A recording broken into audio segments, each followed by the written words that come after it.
Thank you so much.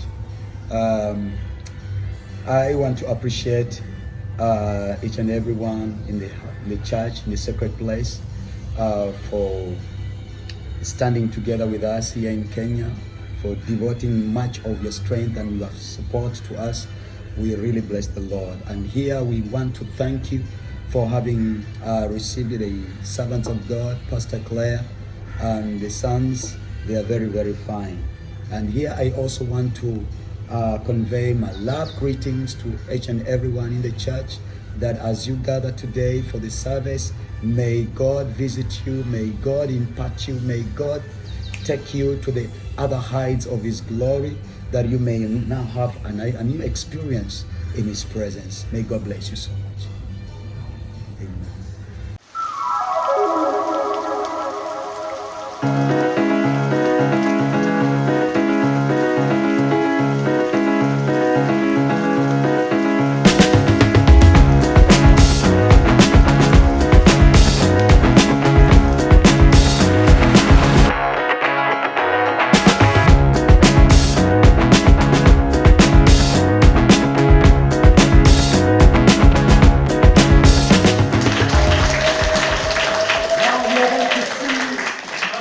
Seize the day.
Ndugu yangu, dada yangu, tumekuja kwako si kwa sababu tu ya kukukaribisha kanisani, si kwa kukutumbuiza, lakini kukwambia ni Mungu anakupenda. Mungu anakupenda mpendwa. Dada yangu, Mungu anakupenda.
I want to give greetings to the nations. I just really appreciate each of you. I like when you guys come together and visit with us. Man, your comments and you getting back to me is great.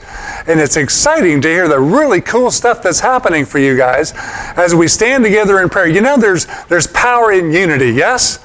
And as we stand together with you guys and you guys stand with us, it's amazing watching God work. You say, well, it shouldn't be. Well, it is. Because some of these things people say, well, you can't just do that and expect God to come through. Well, He did. You know, I had somebody tell me the other day, said, well, how do you expect that you're ever going to be able to get a piece of land there in Kenya if you're not doing a fundraiser? Well, there was no fundraiser, and he got the land. You know, and on top of that, more came in than what the land was cost, which they said, we'll just go ahead and put it towards the building. How often have you done a fundraiser when it just wouldn't stop coming in? Amen. Usually, as soon as you stop doing the fundraiser, everything stops, right? I mean, if you're out here, you're selling Krispy Kremes in the parking lot. When you run out of Krispy Kremes, the fundraiser's done, right? Or you're out there selling Mr. Sticky, or you're doing the old, barbecue chicken, whatever you're doing for a fun. And I'm not here beating people up on their fundraisers. I'm just saying, you know what? There's a better way. There's a better way. Talk to the one who actually has you doing what you're doing. And according to the Word, I find out that He will sponsor and stand for His own work. And so we look at these different places where they stand for what the Lord has asked them to do and talk to no one except the King of Kings. And it happens. In the one case, the pastor's wife had to say, well, Daddy, we prayed about that. And he says, yeah. And all of a sudden one day it came. She says, Daddy, we prayed about that. He said, yeah, Mama, we prayed about that. And so what I'm saying is, don't limit what God can do on your behalf because halfway believing prayers, and because you say, well, if only. It's not if only. Listen closely what you're supposed to do and then step with great confidence in that direction. Because I want to tell you something, when you carry a blessing, amazing things can happen to you. And it doesn't just happen, it happens for a purpose and a reason. And so I was talking the last couple weeks about blessings on different places. We even spent 2 full weeks about talking about how quickly things came together with some of these different outreaches that we've been standing with. And it's just amazing watching God do what He does. And you say, well, that's cool, but what happens here? Well, we talked a bit tonight about what happened here over the years. But I want to tell you something. Things are accelerating. Had you noticed that? You notice that in the natural. Things that taken years to happen like boom right now. Why? Things are accelerating. I heard one person say it's like sands going down through the hourglass. When it's this deep and it's a long ways, it just seems like it's traveling so slow. But boy, when it's down at the end, the sand just can't seem to wait to get down through the hourglass. It's like the end of the end. I think that's where we are in time. I think our time is about up. And I believe a lot of things that have been prayed for and have been believing for, like the pastor said on the video earlier this evening, that time has been compressed. What does the Word say? The Word says that the sower will catch up to the reaper. Yeah? It's like you're sowing and reaping all in the same day. I've seen it. When we were in one of the countries a couple of months ago, we've seen multiple nations standing in line to bless this one pastor. Didn't we? It was absolutely astounding watching that happen. And then people say, well, what about in the middle of COVID? Our one pastor friend got a car right in the middle of COVID. Another pastor friend who we don't even talk about much, and I'm real careful about naming names right now because a lot of people are watching these videos. And you need to believe for you. Don't believe to get something like so-and-so God, or believe for what the Lord showed you. And stand on what He showed you and allow Him to bless you. Don't pick out who He needs to bless you with. Well, if I can just get Pastor Claire's attention, I can get blessed. Stop. Don't do that. You don't try to reach out and get somebody's attention and hint to them, excuse me, we're believing for a so-and-so. You're just doing a commercial. Don't do that. Allow the Lord. The Lord knows more people than you do. And He can get a hold of them and tell them what to do and allow Him to make the contacts. Don't take the pressure of all that stuff. When He makes the contacts, it's amazing what can happen. And it's one of those things that, wow, did you see that? That just happened. Well, not really. He set it up. He knew them long before you did.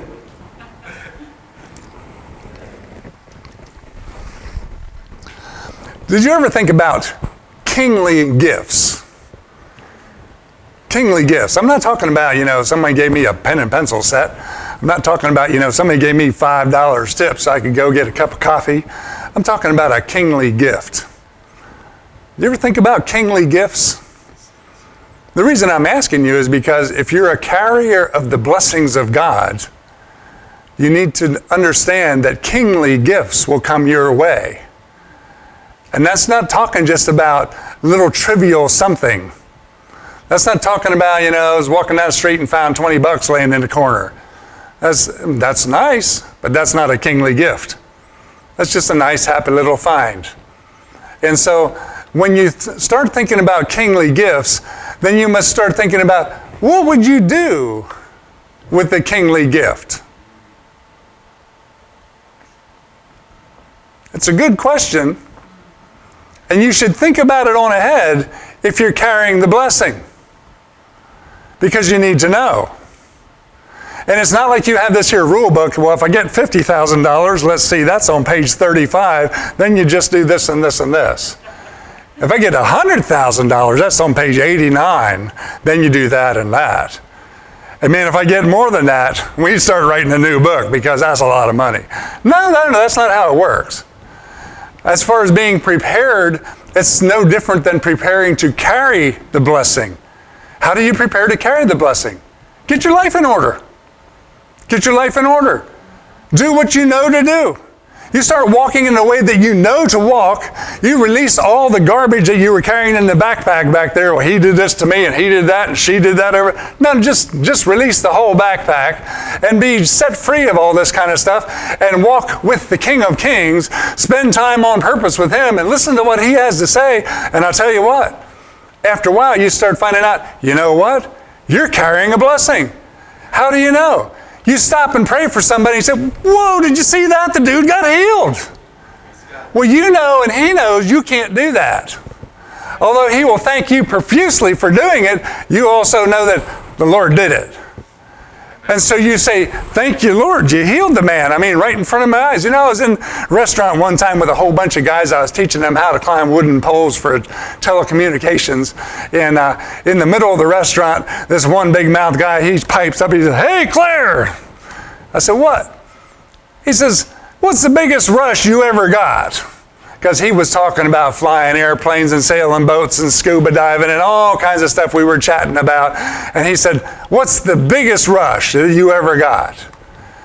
And I said, well, the biggest rush I ever got in my life. I said, I prayed for some guy and I watched the Lord heal him right in front of my eyes. And man, I'll tell you what, it got so quiet in that restaurant you could hear a pin drop. They weren't thinking about that as being, hey, I'll tell you what, you pray for somebody and watch the Lord heal them in front of your eyes, that's the biggest rush you're going to get. Maybe not. There's other things that the Lord does through you that is an amazing rush.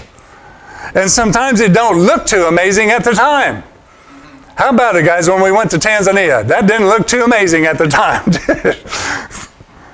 And that was a year ago. And even today they call and say, hey, your names are still in our mouth. Why? Because they said signs and wonders and miracles have continued to happen since we've been there. That's not because us three showed up.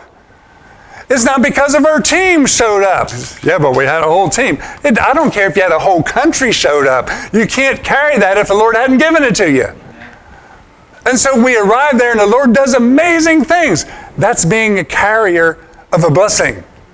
And it was for them. And it was kind of rough getting it there. But man, when it got there, it changed things big time.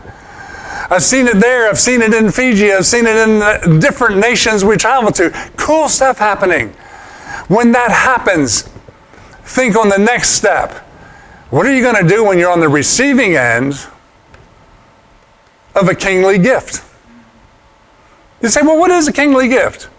Well, let's look at a couple small gifts to start with. You remember we talked about Elisha and we talked about Naaman was sent over there by the servant girl, and Naaman shows up and he's talking to Elisha, and he's talking to Elisha's servant, which really annoyed him. And long story short, finally Naaman gets healed because he did what he was supposed to, and he comes back and he has these gifts. What were the gifts for? They were actually for the king because he was sent to see the king. It was all wrong, but that's where he was sent. The servant girl told him to go see the prophet, not the king. He went to see the king. And the king it almost started a war. The king says, what are you trying to do? And so, long story short, he got healed and he's back with Elisha. He says, please, would you receive these gifts? Do you know what he had with him? Let's look very quickly what he had with him. When he showed up there and he's pleading with Elisha, would you please take the gifts? I brought the gifts because, I needed to get healed. I got the healing. Please take the gifts. Well, you got to be hearing pretty closely if your Lord told you to turn it down. Yeah, I've been believing for a new car for 2 years now. This brand new car, and the Lord says, nope, that ain't the one. You said, say what? Looks to me like it would work.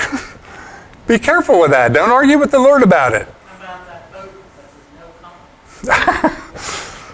The boat Millie is talking about is someone called us up and they said, we know that your ministry uses a boat a lot to take people out on refreshing leaders trips. We have a boat for free. All you need to do is come and pick it up. I said, well, let's go see it. And so I went to see the boat, and on the way I'm praying about it, and the Lord reminded me of the boat that we've been believing for. And as I knew that what we were going to see was not what we were believing for, but it seemed like, it's for free, right?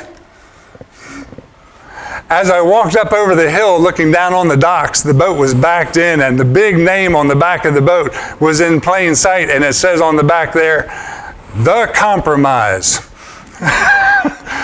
I said, I don't believe that's the boat for us. It spoke volumes to me because I knew it wasn't what we're believing for, but I figured, hey, we can, kind of sort of get along a little bit, at least have some fun on it. I want to tell you something.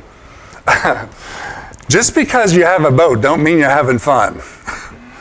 I don't know if any of you have ever had a boat, but you can spend days and weeks and months down inside there, reaching down in places you shouldn't have to reach. Coming out oily and greasy and covered with all kinds of things that you find in holds and in tanks and in engines just because you have a boat doesn't mean you're having fun. I'm told that the 2 best days of one who owns a boat's life is the day that he buys the boat and the day that he sells the boat.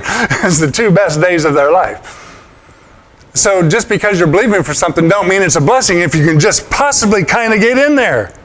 Make sure it's a blessing from God, not a compromise or a diversion. And so anyway, what happened is he came back to Elisha and he's asking Elisha, would you please take the gifts? Now, I want to give you some US dollar values just so you can put this in your own mind, because I want to tell you so and so many shillings and a couple of, talents of this, and how much is a shilling and how much is a talent, There was silver at, let's see, he had $17 million, $17.6 million of silver with him. $17.6 million of silver. And gold, he had, I got it in both numbers. I got it in shillings and I got it in dollars because I was teaching this in Kenya. 17.6 million was shillings. The silver was actually $176,000. $176,000 in silver, and the gold he had with him was 2.7 million in gold. So the bottom line is he had very close to $3 million that he's offering the prophet because he did what the prophet said, and the prophet, he got healed. $3 million. Would that change your life? It would at least change your afternoon, wouldn't it? $3 million. And on top of that, he had 10 changes of clothing. This wasn't blue jeans and a t-shirt. These were kingly clothing. This was an outfit that a king would wear, times 10.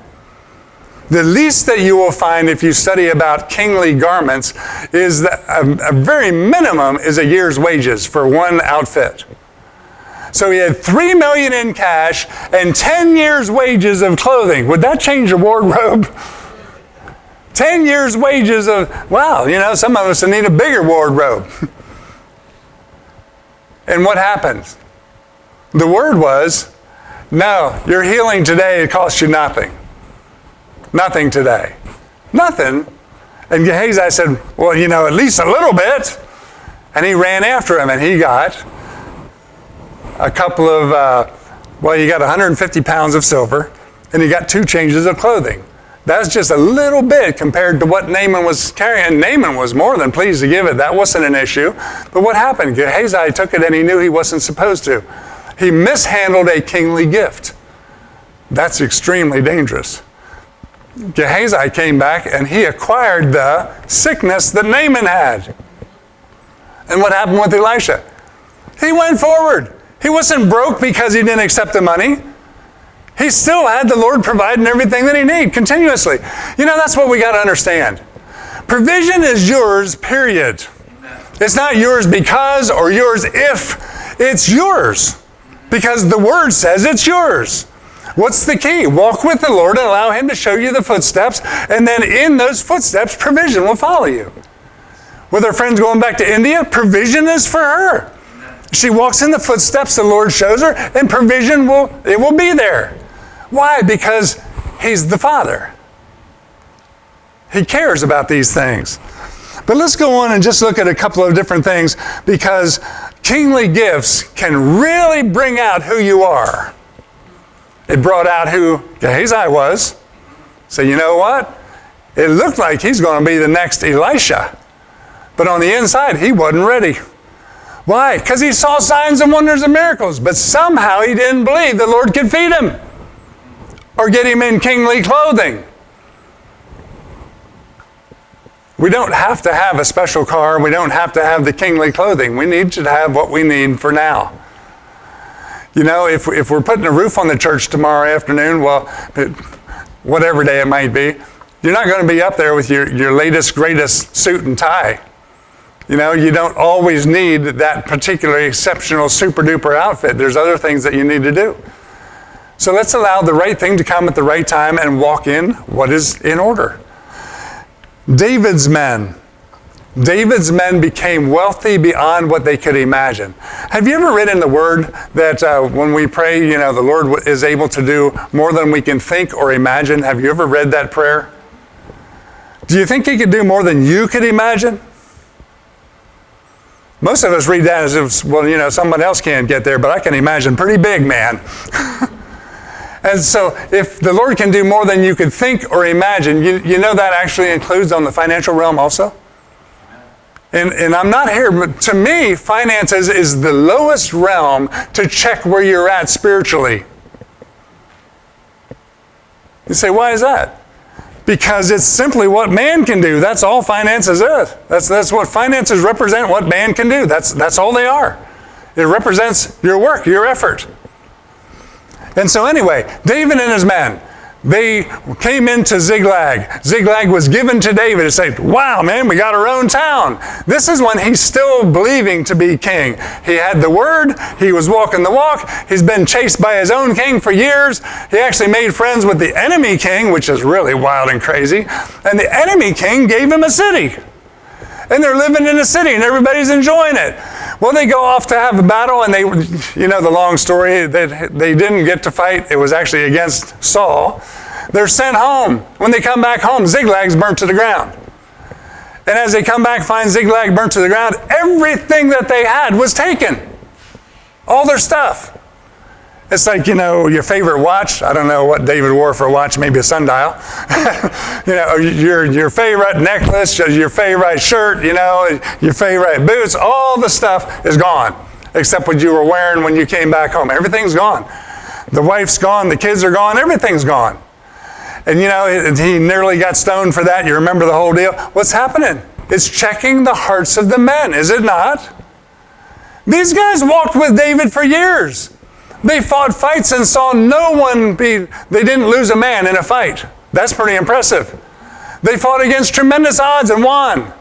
And now they're talking about stoning their commander because something didn't go the way they thought it should. He lost his family also, remember? So he strengthened himself before the Lord, and the Lord says, you go and get them and you will get everything back. They went, forced march, hard as they could, caught up with these guys. You remember the story? A group of them couldn't go anymore. They were so worn out they couldn't cross the brook. So they stayed with the gear. These guys took her down, just down to The least of the least. No backpack, nothing. Just your sword, your shield, and a sandwich for the afternoon. And on the way, man. And they finally caught up to him, and they took him. They took over. You know that the camp they took over had raided multiple cities. And they took everything from all of the cities. So they had a huge bounty they were going with them. In fact, it was that huge, they figured they were invincible, and they were partying, they were drunk, and everything was going crazy there when David showed up. Well, that didn't work out well for him. I mean, he relieved them of all the goods, and the word says he got everything back and nothing was missing. What the word doesn't get real specific about is they also recovered multiple cities worth of goods. These couple of hundred guys suddenly became extremely wealthy, beyond what they could imagine. And most of them were just fine with it. But there's a small group of them, guys, that the hearts, when the money comes, the heart shows. And these guys, when they got all this wealth, more than they could ever even think about getting before, and they're coming back, what did they say? A group of them said, listen, the guys who got too tired and couldn't come with us aren't getting any of the stuff. Take the women and children and leave. We don't even want you in our group anymore. What a crazy thing to say. They just fought with them, walked shoulder to shoulder for years. And suddenly, they're not good enough to even be with. Because now I got some stuff and you don't. See you later. And David said that's not how it works. And everybody got their own part. But do you remember what David got? He got the cattle. He said the cattle is my part.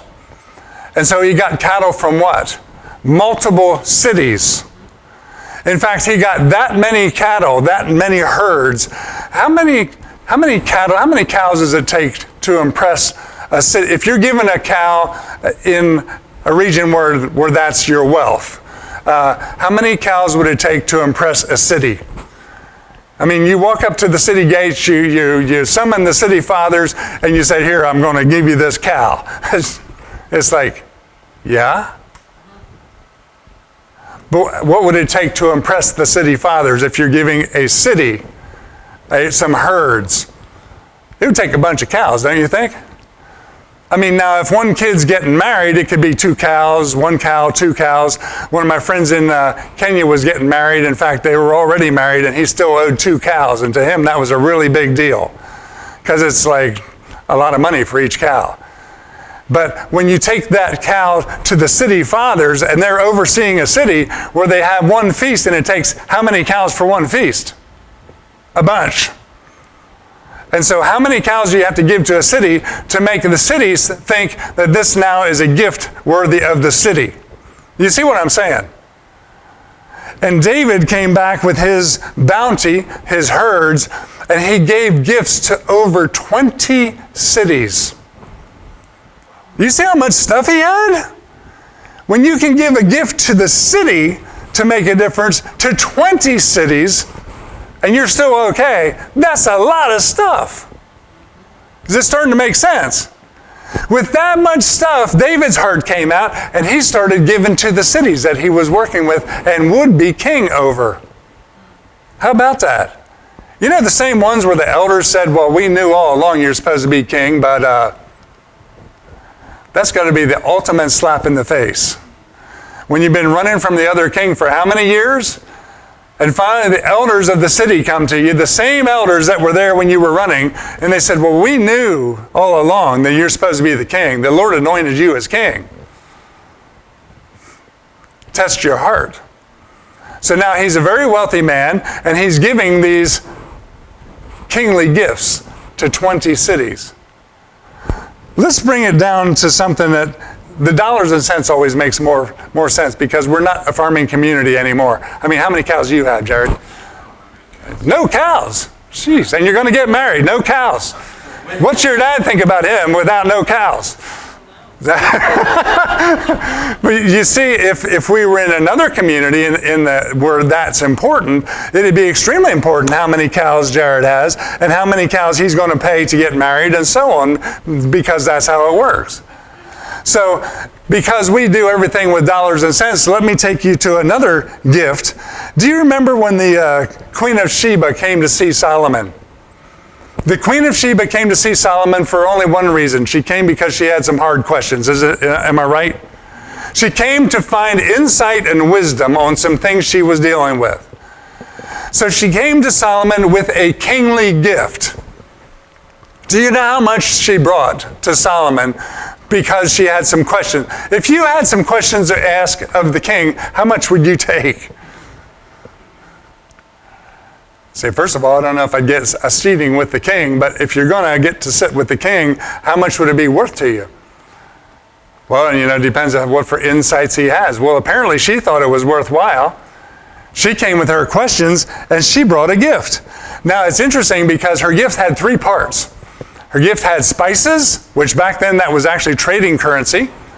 Her gifts had precious stones, which again, that was used as trading currency. And her gift had gold. Now, it's interesting because we can figure out how much the gold was worth because gold is gold.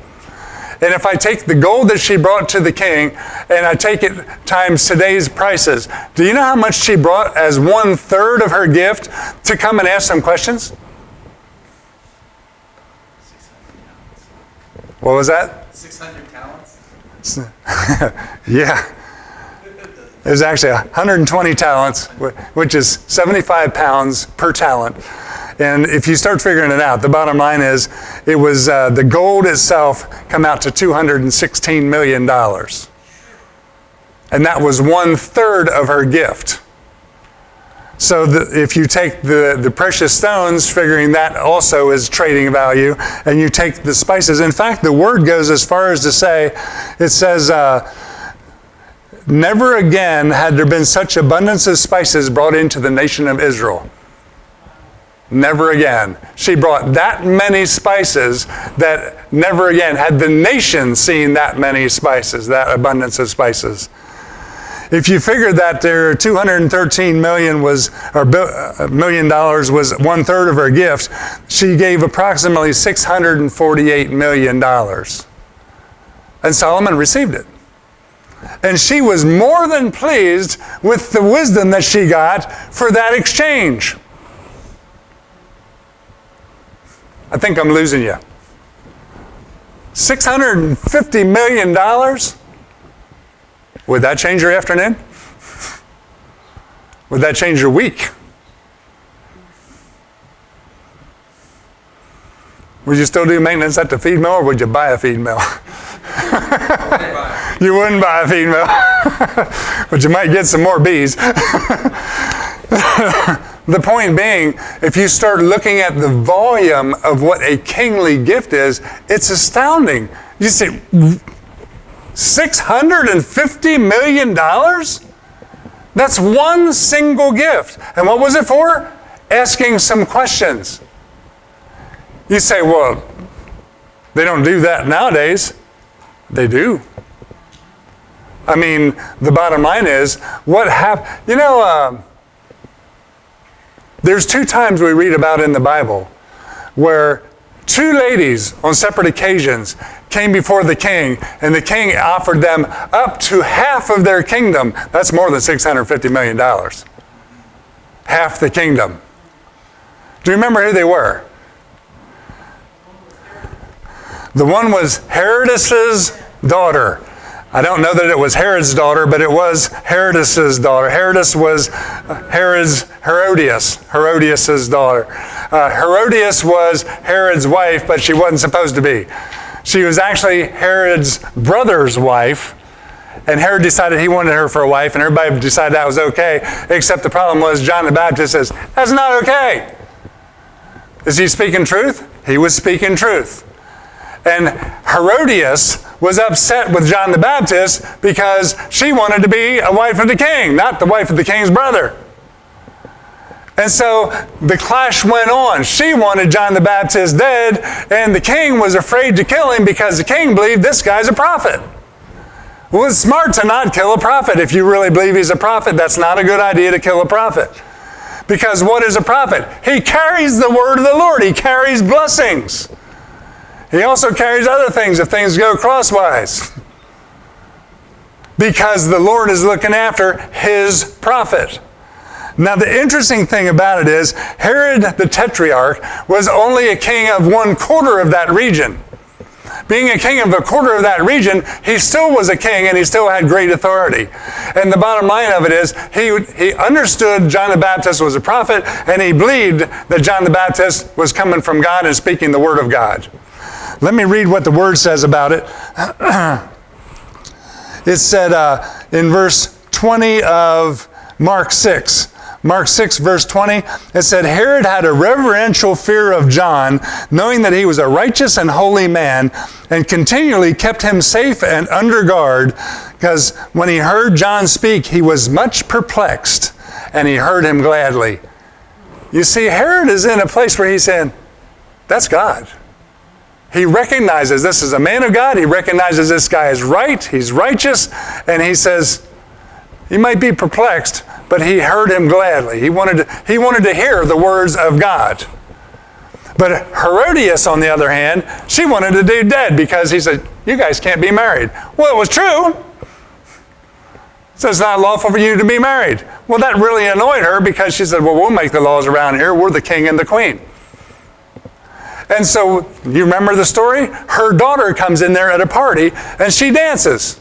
I mean, it must have been some kind of awesome dance. See, the word here says, it's quite interesting if you look what it says.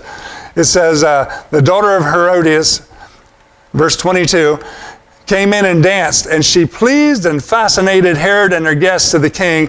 And the king said, ask me whatever you desire, and I'll give it to you. And he put himself under oath and said, whatever you ask, I'll give it to you, up to half of my kingdom.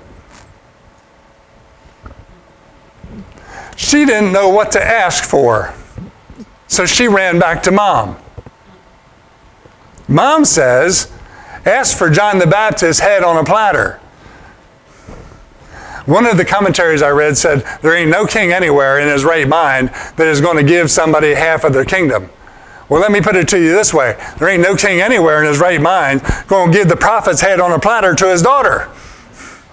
So we establish he's not in his right mind, yeah? But the bottom line is she came back and she said, I want John the Baptist's head on a platter. What a gift! She could have half the kingdom. You see, when somebody has the wrong thing in their heart, they don't even know what to ask for. She could have half the kingdom. $650 million like Sheba, the Queen of Sheba brought, is nothing compared to half the kingdom. And it's there, it's offered to her, half the kingdom. And what does she ask for? John the Baptist's head on a platter? You think that might screw up a young lady a little bit? I mean, it's presented to her. John the Baptist's head on a platter. You got this dude just had his head whacked off, eyeballs going all over the place, hair flying, blood all over the place, on a platter, and hands it to the kid. You think it might whack her out a little bit? And you say, well, you're getting gross for it. This is a true story, man. I'm not making this stuff up. I want you to visualize what she accepted instead of millions. Her heart was in a wrong place. She accepted John the Baptist's head on a platter instead of millions. What a nutcase. Let's look at the other lady, Esther. Esther went into the king. And when you went into King Artaxerxes, he was a nutcase to start with because he owned the known world. He owned. I mean, I laid it out for you a couple of months ago when I preached on Esther. You remember that area that he owned was absolutely huge. And he put on a party that lasted for months and months and months and months and months. He served his special wine and kingly elixirs in goblets of solid gold that no goblet was the same. Every one was a one of a kind. This guy was far and above wealthy. And Esther comes walking in, and she wasn't invited. And this guy had a thing about if you come in and not being invited, your head rolls, period, unless he holds out the scepter and you touch the end of the scepter. So she comes in uninvited, and he holds out the scepter. Now, what did he say? What would you desire, my queen? I will give you, she must have been looking good that night, man. I will give you anything up into half of my kingdom. This is half the known world. This isn't Herod the Tetrarch that had a quarter of a little something something. This is a guy that has huge amounts. He is king over all down into Africa, up over the Middle East. It is huge. He's extremely beyond wealthy.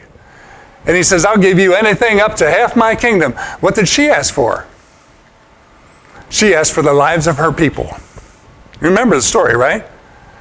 2 ladies were offered up to half the kingdom. One got what?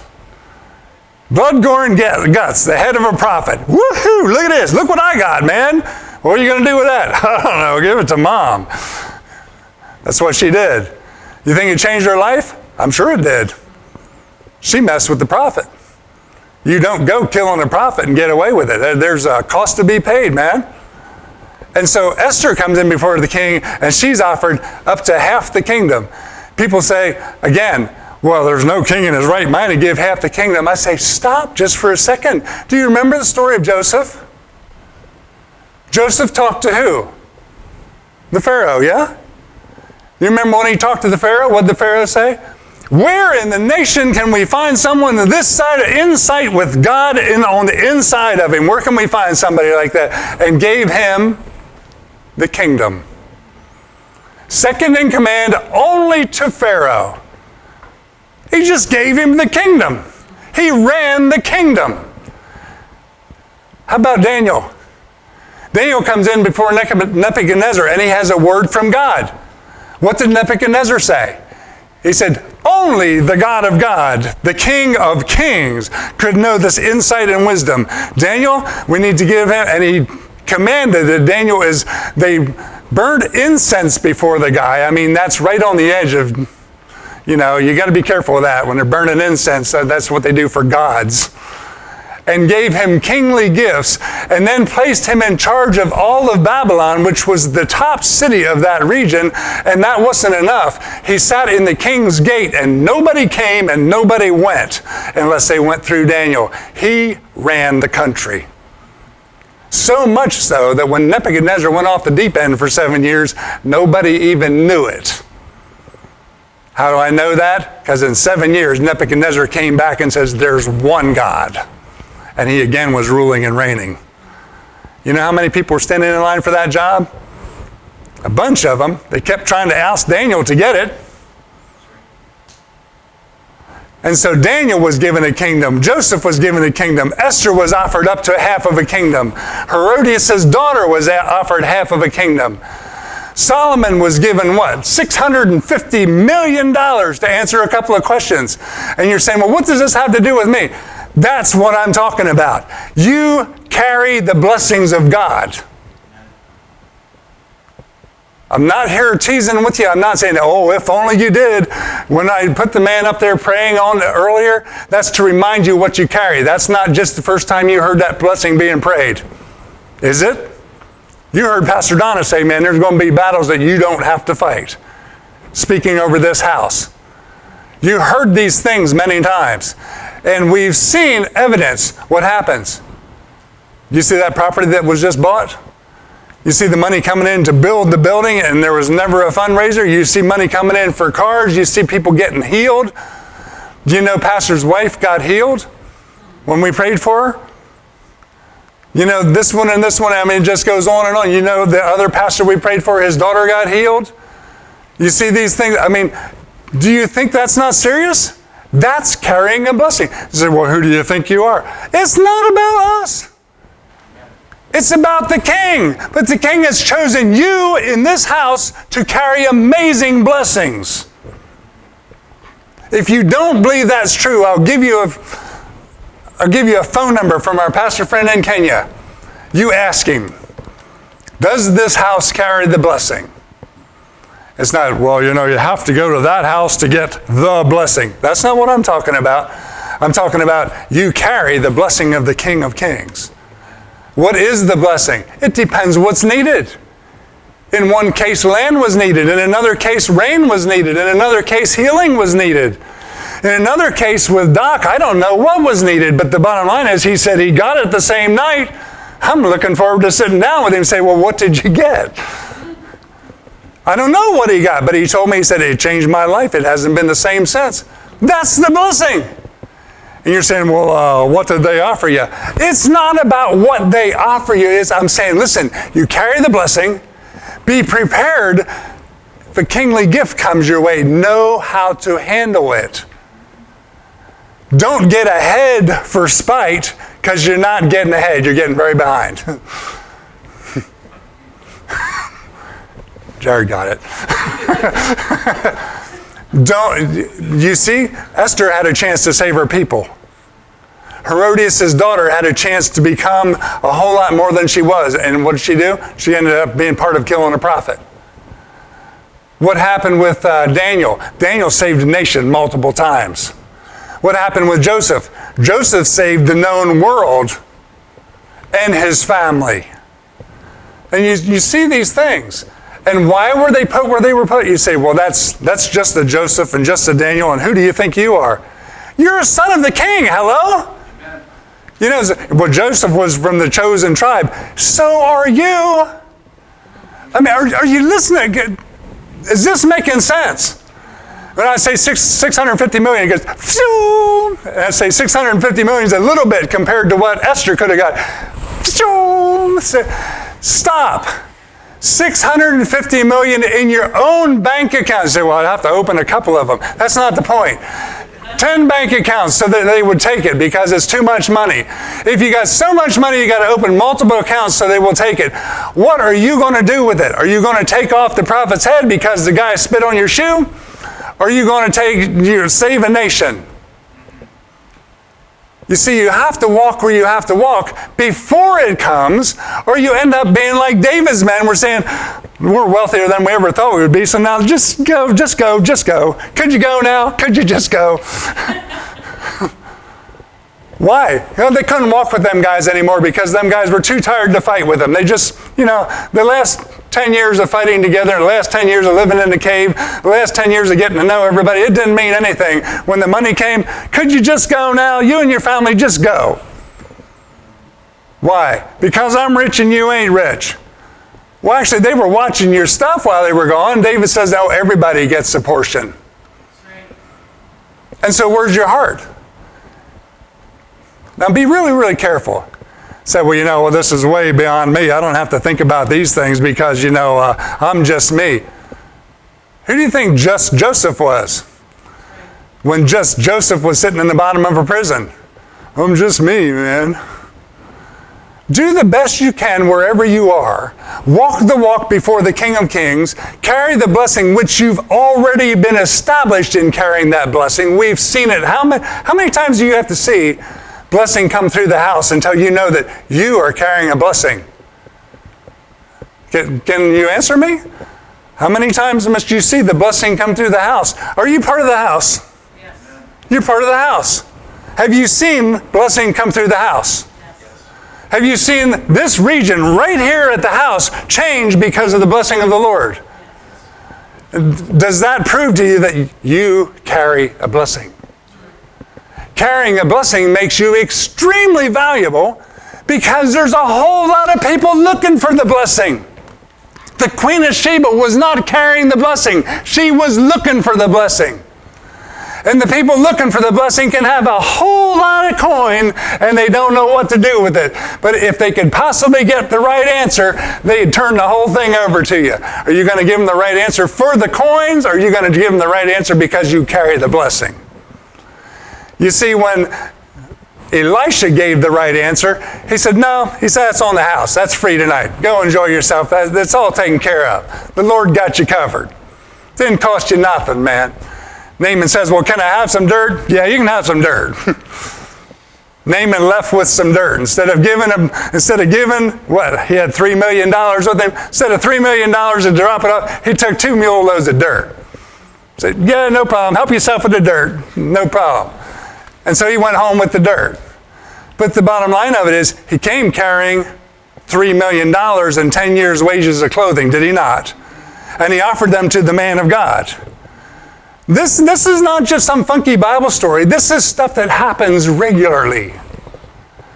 If someone offers you a Gulfstream business jet because you prayed for their daughter and they got healed.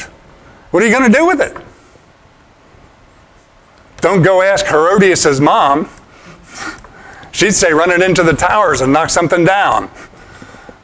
You see what I mean? You can take the blessing to destroy, you can take it to build. Esther saved a nation. Joseph saved a nation. Daniel saved a nation. We're here to save nations. You say, well, who do you think you are? It's not about us. It's about the King who chose you. Now it makes it about you. It's not who do I think you are. It's who does he think you are. He very apparently thinks you're worthy of carrying a blessing. You know how challenging it was to stand up here and preach the other day? But I want to tell you something. You carried a blessing when we went on the trip. You carried a blessing when we met with Pastor Elsalia. She says, he's quiet, but he has depth in his words. You're carrying the blessing. They talk about Sean. Pastor Elvis still says about, Sean's quiet, but he carries something. What are they thinking you're carrying? It's not because, I'm just pretty cool. It's not about that. Yeah, I got muscles. I got the right hat on. I can catch a fish. I can, it's not about what you can do. It's about what the Lord accomplishes through you that nobody else can do. When we prayed for Pastor's daughter and she gets healed, it's like, wow, that's amazing. That's awesome. And so there's such a fine line between realizing who you are and walking straight and upright and bold to being cocky. You understand what I'm saying? We don't want to walk in any arrogance or any cockiness at all. But we want to walk in boldness like you haven't seen before. We want to walk in confidence like a man and woman of God. Knowing who you are, knowing what you carry, and not being swayed by a kingly gift. Is it possible? It's highly possible. Some of the things we've been believing for a house would just rock the socks off of a lot of people. They said, who do you think you are? It's not about us. It's about what we're called to do, that's all. Are you getting it? Is it making sense? Let me just see if I can just pull everything together a little bit here at the end. I had asked weeks ago, are you positioning yourselves to be a carrier of the blessings? And we went through a great detail about how to do that. And we have. And I commend you as a house.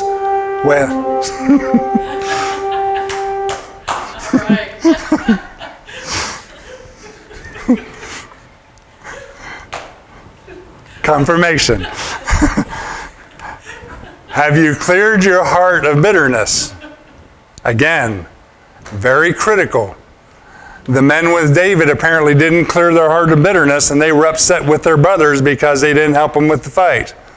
Because they couldn't physically, but they didn't take that into account. It's just, we don't like you anymore. We have money, we don't need you. Have you done the commandments of the Lord? We went through all these things separately, okay? Doers of the word, not hearers only.